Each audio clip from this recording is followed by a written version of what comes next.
আল্লাহ রাব্বুল আলামিন বলছেন, আফা গায়রা দীনিল্লাহ, তোমরা কি আল্লাহর অন্য কোনো দিনকে অনুসন্ধান করছো? যে ইয়াবগুনা ওয়ালাহু আসলামা মান ফিস সামাওয়াতি ওয়াল আরদ, তোমরা আল্লাহর দিন ব্যতীত আসমান জমিনে আল্লাহর সমস্ত মাখলুক তার আনুগত্য করে, সেই আল্লাহর দিন ব্যতীত তোমরা কি আর কোনো দিন, আর কোনো আনুগত্য তোমরা অন্বেষণ করতেছ? আনুগত্য একমাত্র আল্লাহ রাব্বুল আলামিনেরই, আর কারো আনুগত্য নাই। তোমরা কি সেই আর কোনো দিন অন্বেষণ করতেছ, আর কারো আনুগত্য অন্বেষণ করতেছ? ফা'বুদুল্লাহ মুখলিসিনা লাহুদ্দিন। আল্লাহ সূরা জুমার আবার সূরা বাইয়িনাতে বলছেন যে মুখলিসিনা লাহুদ্দিন, আল্লাহ রাব্বুল আলামিন একনিষ্ঠভাবে তারই আনুগত্যের দিকে তোমাদেরকে আহ্বান করছেন। জোরে বলি সুবহানাল্লাহ। তোমরা ফা'বুদুল্লাহ, তোমরা আল্লাহ রাব্বুল আলামিনের আনুগত্য করো, তারই দাসত্ব করো, তারই গোলামি করো, আর কারো গোলামি নয়। মুখলিসিনা লাহুদ্দিন, তিনিই তোমাদের জন্য এই দিনকে কি করেছেন? একনিষ্ঠভাবে নির্ধারণ করেছেন। এই আনুগত্যের কথা আল্লাহ রাব্বুল আলামিন দিনের দ্বারা বোঝানো হয়েছে, এই দিন দ্বারা আনুগত্য করার কথা বোঝানো হয়েছে। আবার সূরা বাকারা 193 নম্বর আয়াত আল্লাহ রাব্বুল আলামিন বলছেন, ওয়াকাতিলুহুম হাত্তা লা তাকুনা ফিতনাতুন ওয়া ইয়াকুনুদ-দীনু লিল্লাহ। আল্লাহ রাব্বুল আলামিন বলছেন, তোমরা কি করো? সংগ্রাম করতে থাকো, তোমরা চেষ্টা চালাইতে থাকো। হাত্তা লা তাকুনা ফিতনাতুন, যতক্ষণ পর্যন্ত ফিতনা দূরীভূত না হয়, বিপর্যয় দূরীভূত না হয়। ওয়া ইয়াকুনুদ-দীনু কুল্লুহু লিল্লাহ। আবার অন্য জায়গায় বলছেন সূরা আনফালেও, ওয়া ইয়াকুনুদ-দীনু কুল্লুহু লিল্লাহ, যতক্ষণ পর্যন্ত আল্লাহ রাব্বুল আলামিনের সর্বত্র আনুগত্য বিরাজ না করে, সবাই আল্লাহর আনুগত্য মেনে না নেয়, ততক্ষণ পর্যন্ত তোমরা চেষ্টা চালাইতেই থাকো। জোরে বলি সুবহানাল্লাহ। যতক্ষণ পর্যন্ত সব শ্রেণীর মানুষ, সব মানুষগুলো আল্লাহ রাব্বুল আলামিনের দাসত্ব, তার গোলামি যতক্ষণ পর্যন্ত মেনে না নেয়, তোমরা চেষ্টা করো, এই চেষ্টা অব্যাহত রাখো, চেষ্টা চালাইতে থাকো।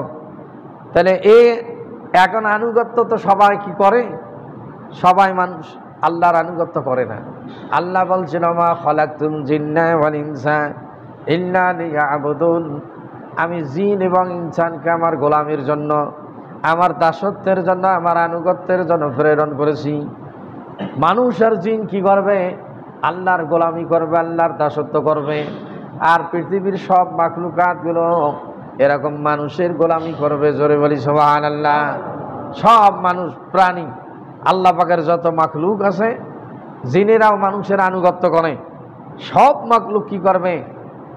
এরকম মানুষের আনুগত্য করবে। মানুষ যদি আল্লাহর গোলাম হয়ে যায়, মানুষ যদি আল্লাহর গোলামি করে, দাসত্ব করে, আনুগত্য করে, তাহলে কি করবে? আল্লাহ রাব্বুল আলামিন সমস্ত মাখলুককে তাদের আনুগত্যশীল বানায়া দেবে। এর দৃষ্টান্ত অনেক আছে, যে পশু পাখি, জঙ্গলের হিংস্র প্রাণী মানুষের কথা শোনে। জোরে বলি সুবহানাল্লাহ। এই জন্য একটা দ্বীনের অর্থ এখানে আনুগত্য করা হয়েছে। আল্লাহ রাব্বুল আলামিন এ আনুগত্য করার কথা বলছেন কোরআনে কারিমে। 3 নম্বর যে আল্লাহ রাব্বুল আলামিন দ্বীনের একটা অর্থ করেছেন আনুগত্য করার পদ্ধতি, কিভাবে আপনি দ্বীনকে মেনে চলবেন। আল্লাহ রাব্বুল আলামিন বলছেন, ইন্নাদ-দীনা ইনদাল্লাহিল ইসলাম।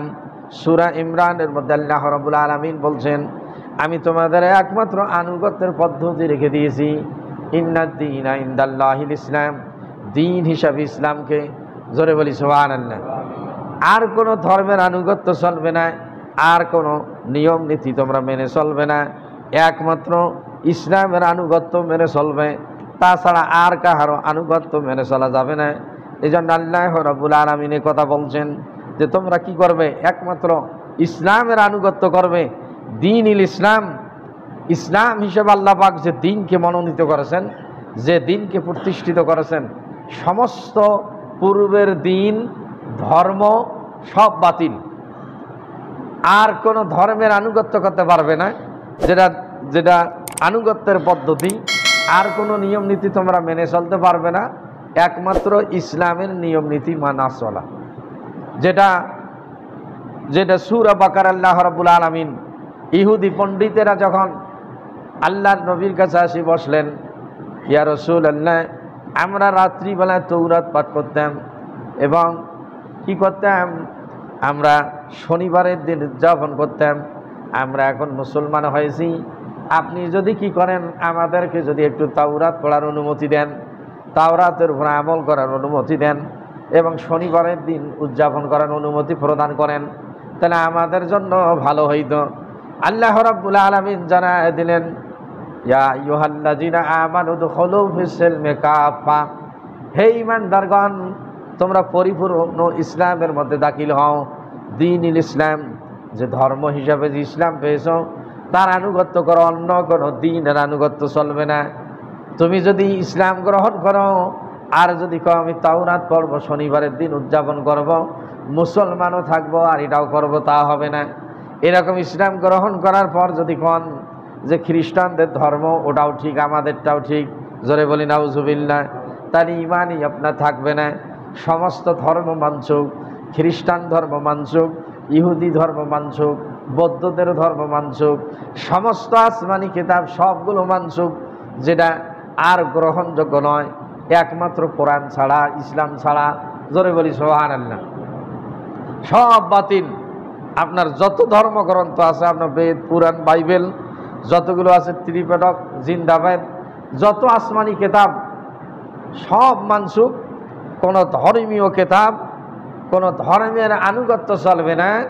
আল্লাহ রাব্বুল আলামিন জানা দিলেন কি করবে, তোমরা একমাত্র ইসলামের আনুগত্য করবে, আর কারো আনুগত্য করা যাবে না। এরপরে সূরার মধ্যে আল্লাহ রাব্বুল আলামিন বলছেন, শারা'a লাকুম মিনাদ-দীনি মা ওয়াসসা বিহি নূহান ওয়াল্লাযী আওহাইনা ইলাইকা ওয়া মা ওয়াসাইনা বিহি ইব্রাহিমা ওয়া মূসা ওয়া ঈসা আন আকিমুদ-দীনা ওয়া লা তাতাফাররাকু বিহি। আল্লাহ রাব্বুল আলামিন বলছেন, তোমরা কোন দ্বীনের আনুগত্য করবে, কোন ধর্মের আনুগত্য করবে, এ ব্যাপারে আল্লাহ রাব্বুল আলামিন নির্ধারণ করে দিয়েছেন। শারা'a লাকুম মিনাদ-দীন, আমি তোমাদের জন্য দ্বীনের নিয়ম নীতি কি করে দিয়েছি, নির্ধারণ করে দিয়েছি। সেই দ্বীনের তোমরা কি করবে, আনুগত্য মেনে চলবে, ইসলামের তোমরা আনুগত্য মেনে চলবে। মা ওয়াসা বিহি নূহা, যেটা আমি ওসিয়ত করেছিলাম, নির্দেশ প্রদান করেছিলাম নূহের উপর। ওয়াল্লাযী আওহাইনা ইলাইকা ওয়া মা ওয়াসাইনা বিহি ইব্রাহিমা, এবং তার উপর আমি ওহী প্রেরণ করেছিলাম এবং নির্দেশ প্রদান করেছিলাম তোমাদের আদি পিতা, জাতির পিতা ইব্রাহিম আলাইহিস সালামের উপর। ওয়া মূসা ওয়া ঈসা, এবং মূসা এবং ঈসা আলাইহিস সালামের উপর আমি যে দিন দিয়েছিলাম, আনা আকিমুদ-দীনা, তোমরা সেই দিনকে প্রতিষ্ঠিত করবে, সেই ইসলামকে তোমরা প্রতিষ্ঠিত করবে। ওয়ালা তাতাফাররাকু ফীহি, কিন্তু তোমরা পৃথক হইও না। সমস্ত আম্বিয়া আলাইহিস সালামের একটাই মিশন ছিল, লা ইলাহা ইল্লাল্লাহ, জোরে বলি সুবহানাল্লাহ। সমস্ত পৃথিবীতে যত নবী রাসূল এসেছিলেন, আপনার সব নবী রাসূল এই কালেমার দাওয়াত দিয়েছেন। সেই দিনকে তোমরা কি করো, সেই দিনের আনুগত্য করো। যে নবী রাসূল একমাত্র যেই দিনের দাওয়াত দিয়েছেন, সেই মিশনটাই ছিল লা ইলাহা ইল্লাল্লাহ। যে কালিমার অর্থ করা হয়েছে পাঁচটা, লা ইলাহা ইল্লাল্লাহ, আল্লাহ ব্যতীত কোনো মাবুদ নাই, কোনো উপাস্য নাই, আল্লাহ ব্যতীত কোনো বিধানদাতা নাই, আল্লাহ ব্যতীত কোনো আইনদাতা নাই, আল্লাহ ব্যতীত কোনো রিজেক্ট দাতা নাই, আল্লাহ ব্যতীত কোনো সৃষ্টিকর্তাও নাই, জোরে বলি সুবহানাল্লাহ। এখন কেউ কালেমা পড়লে খুশি হয়ে যায়, আর কেউ কালেমার অর্থ বললে নারাজ হয়ে যায়। কি, জোরে বলি নাউজুবিল্লাহ। আল্লামা সাঈদী সাহেব বলছিলেন, সংসদ ভবনে যাইয়া যদি কেউ এরকম লা ইলাহা ইল্লাল্লাহ মনোযোগ দিয়ে কি জিকির করতে থাকে, অনেক সময় হাদিয়া তোহফা অনেক কিছু দেয়, আর যদি সেই সময় সেই জায়গায় যদি বলে আল্লাহর আইন ছাড়া কোনো আইন চলবে না, আল্লাহর বিধান ছাড়া কোনো বিধান নাই, আল্লাহ ছাড়া কোনো উপাস্য নাই, তখন অনেক সময় ধাক্কা মেরে সেখান থেকে তাড়ে দেয়। কি কথা বুঝেন আমার? এইটাই বাস্তবতা, যে তাহলে দ্বীনের যে কালিমার দাওয়াত দিয়েছিলেন, সমস্ত নবীদের মিশন ছিল একটা, সেই কালিমার আল্লাহ পাক সেই দ্বীনের আনুগত্য করার কথা বলছেন। যে নবী রসুলগণ কালিমার মিশন দিয়েছিলেন, হয়তো এক এক নবীর সময় এক একটা শব্দ ছিল। লা ইলাহা ইল্লাল্লাহু আদম সফিউল্লাহ বলা হয়েছে, লা ইলাহা ইল্লাল্লাহু নূহুন নবিউল্লাহ, লা ইলাহা ইল্লাল্লাহু ঈসা রুহুলুল্লাহ, লা ইলাহা ইল্লাল্লাহু মূসা কালিমাতুল্লাহ, লা ইলাহা ইল্লাল্লাহু ইব্রাহিম খলিলুল্লাহ। এরকম এক এক নবীর ক্ষেত্রে এক এক কালিমার পরবর্তী বাক্য ছিল। আমাদের নবীর সময় ছিল মুহাম্মদুর রাসূলুল্লাহ। জোরে বলি সুবহানাল্লাহ।